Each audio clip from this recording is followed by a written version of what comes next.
Day 22 saw me setting out from Betty Hill for what was pretty much going to be a straight dash across the north coast. I was down to just one battery as I hadn't had a charging opportunity in a while. And initially the morning wasn't too bad, although there were lots of steep hills coming out of Betty Hill. However, I knew from the forecasts I was in for my fifth day of significant rain, and sure enough, as I was crossing the Halliday River and climbing into what is the last real decent descent of the day, I got absolutely lashed on. Really torrential rain, I think probably the heaviest of the entire trip.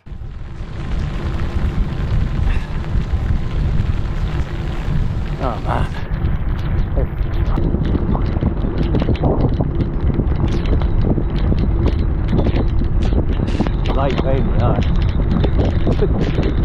Fortunately, I spotted a bush shelter at Ray, and in I went.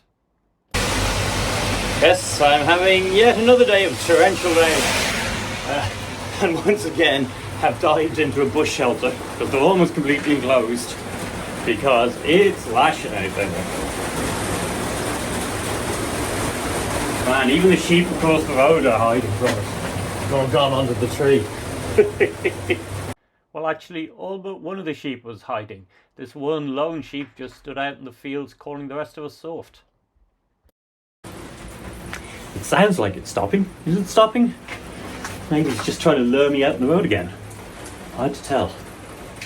The live weather app did seem to suggest it was about to pass, so I decided to just get back out on the road.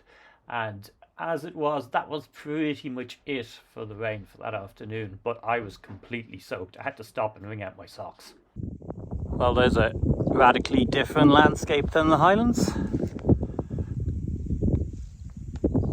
Huge fields, almost no hills, never mind mountains. I'm coming near Thurso at the moment. I stopped in Thurso for a well-deserved pint, and then back on the road, again, agricultural landscape, huge fields, and to the hotel in Castletown, which was going to also give me an opportunity to dry out. So apart from sleeping, one of the reasons I have the occasional hotel night is so that I can get everything dried out and washed to an extent as well, using the bicyclist's laundry, which is basically you go into the shower with your clothes. But because I've been cycling for 5 days in the rain, everything was damp. So I'm going to give you a quick look around the room so you can get an idea of the complete chaos, what that looks like. Pretty much got every available surface covered with stuff that's drying out.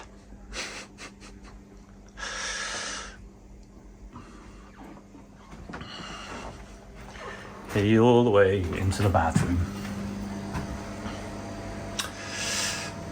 Before and after shot of my room at the Castletown Hotel. By the way, this was actually a good place to stop, quite reasonable cost and very comfortable. Those heavy charity shop trousers from my first day on Skye are hard to dry out, so I decided I would cycle to Dunnet Head while wearing them, as that's pretty much a good clothesline. Through my heroic struggles, I have now reached the most northerly points of what the natives call Britain. They call it mainland Britain here, which is curious because obviously the continent is the mainland, and it's not that far north. I mean, there's an awful lot of the continent is a lot further north. But anyway, now that I have achieved this feat, I think it's only fitting that I lay claim to this island and rechristen it Little Enniskin. So that's what will be known from this day forth, Little Enniskin. It's worth the detour. There's the lighthouse and a load of old military stuff up there.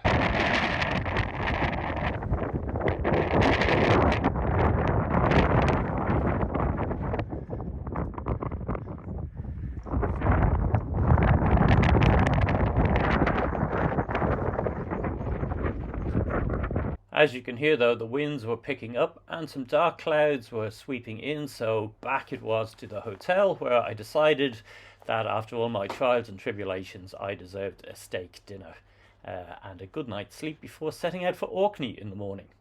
So that's day 22, a long dash across the north coast. Give the channel a subscribe if you haven't done so already, and post a comment.